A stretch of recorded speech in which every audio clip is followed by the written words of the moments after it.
Well, hello, and it is good to be with you again this week. Uh, want to remind you, as always, something that's very important that I hope you know deep inside, but even if you don't, I want you to hear these words and listen to them. Perhaps if you're not busy, you could close your eyes and let them sink in because you, that is the one who is listening, you are infinitely precious and unconditionally loved for the gift you already are. No matter what anybody else may say or do or try to define you by, that cannot define you because you're already infinitely precious. And to be infinitely precious means that you cannot be compared with or measured against anyone else because the infinite is immeasurable. That's how precious you are. So I hope that you hear that and receive that and can hear it in a way that lets you no longer worry about comparing yourself with anyone else or putting yourself down because you're not like anyone else, because that's what makes you you, not being like someone else, being you.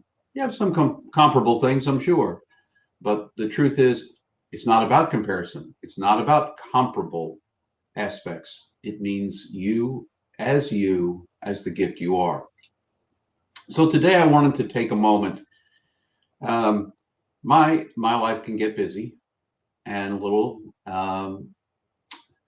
chaotic, constantly moving. I don't know about you, but sometimes I need to be reminded to slow down. One of my favorite parts of a passage of scripture is from Psalm 46, the 10th verse. And it's just the beginning part of that verse that says, "Be still and know that I am God. Be still and know I am God."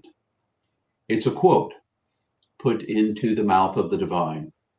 And the divine speaks those words. God speaks those words. Be still and know I am God.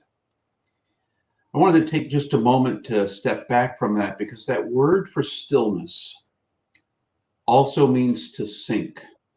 It means to, and when I think of that sinking that happens, the sinking I'm thinking about, not S-Y-N-C, but S-I-N-K, that sinking is to sink into yourself, to that deepest place within. It requires that you actually be physically still, usually, at least to practice that way until you're ready to sink in to yourself. But you sink into that deep place within where there is calm, where there is peace. When I always heard "be still" before, I always thought it was about stop moving around, be calm. And there's certainly that meaning behind it as well. But there's the aspect in the verb itself to sink in, to sink deeply, to find that grounding space within. Because the one thing you always carry with yourself wherever you go is you, is your most grounded self. It is often hidden beneath all the chaos of your life and between all of the various roles you find yourself in. So I want to invite you to take that step back, preferably to do so, sit down in a quiet place and to let yourself sink in. Just be attentive to your own breathing because that is something you're doing so very naturally. You don't have to fix it. There's nothing wrong with your breathing as it is. Just be attentive to it. Bring yourself into the moment, to the stillness of the moment, to the stillness that is deep within. Think that you're sinking below the waves of a very turbulent ocean, to below where the water is still and calm, undisturbed by the wind and the waves, or at least not as visibly so, to that place of calm. So sink in for just a moment. Let yourself sink to that place of calm. The second piece of that, beyond the being still, as you sink deeply in, is to know that God is God. You're not. And it's helpful to remind yourself that you're not. So often we imagine ourselves in control of our lives.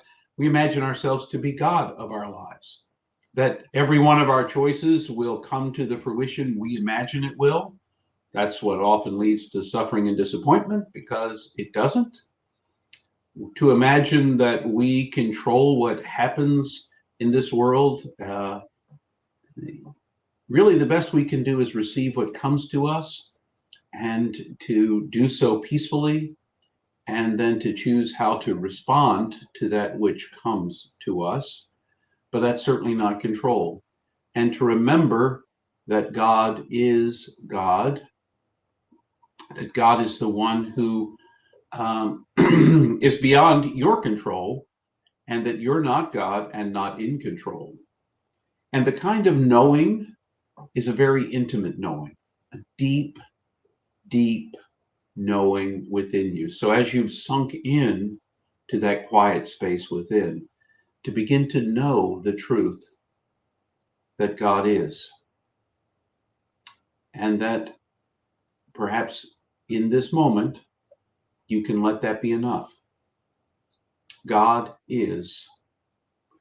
Be still, sink in, and know in the most intimate way, in the deepest way within, that God is God. And to know that is to find the peace and the healing within. I love that word peace, because the word peace that we so often seek also can be translated in many of the biblical words as healing or wholeness, completeness. That part of this idea of peace is the becoming whole. To know that God is God, to be still in the face of God, is to find that still inner place of quiet. We live in very turbulent times. Watch a little news, listen to a little rhetoric from a political candidate or two, and you'll know it's turbulent out there. And we say lots of things, and we do lots of things, and we wonder about lots of things in this world. But what God, I believe, hopes for us and wants for us is that deep sinking within, that calmness that comes. Now, may I say something to you? This is in your court. You will find that peace. You can only begin to find that peace if you actually make the space to practice it for yourself.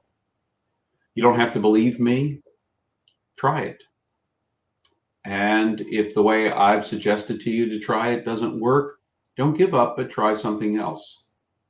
But the truth that you will find is not just to know, oh, well, there is a place I could go if I need a still space, but I don't really need it badly enough now, so I'm not going to be still. Because the beginning of practicing the still space now leads to the grounding in that still space that you might need the next time the world is extra chaotic in your life. Whether you do it or not, it's up to you. And whether you do it or not, you are still infinitely precious and unconditionally loved for the gift you already are.